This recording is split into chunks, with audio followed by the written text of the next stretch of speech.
welcome back. It's time for a small break. We covered a full penetration test by now. Or you can say we covered how it would look like and how would we perform a penetration test. We went from gathering information about our target, from personal and technical information, to then later performing a scan to figure out the target's infrastructure and if we could find some openings or vulnerabilities to attack. After doing that, we gained access to the target by either exploiting through a vulnerability or delivering a payload that the target will execute.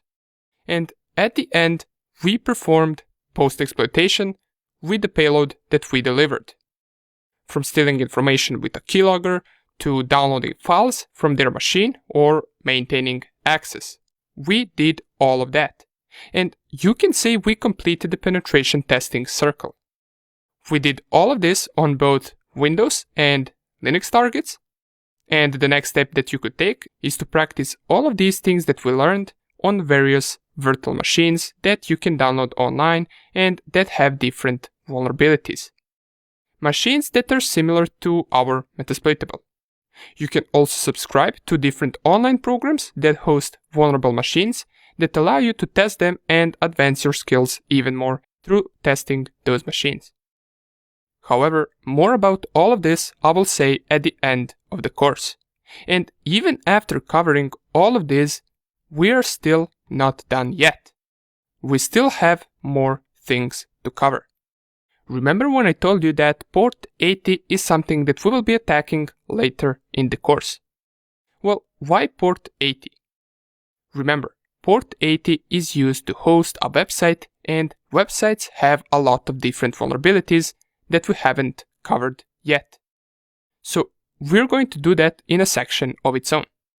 The next thing that we will cover are going to be the basics of web application penetration testing. And if I didn't mention it already, let me say it again. This is a huge topic. You might have also heard about bug bounties, and that is mostly referred to web app penetration testing. Nonetheless, once we finish that, we're also going to take a look at gaining access to the wireless access points. This will also involve password cracking, which we also haven't encountered yet, and after that, we're going to take a look at something not so important but interesting, and that is called man-in-the-middle attack. We're going to see exactly how it works once we get to it, but for now you can just remember it as an attack that will allow us to steal information on a network from other devices connected. So we still have a lot to go.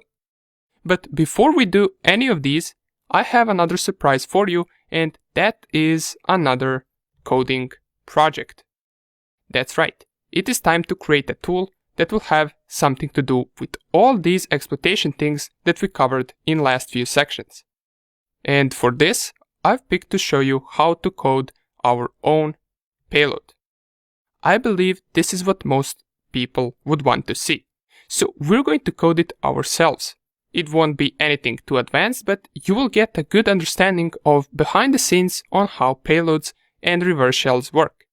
And by the end of that project, you will have a working backdoor that you can send to the target and execute commands with the help of it on the target machine. Cool, right?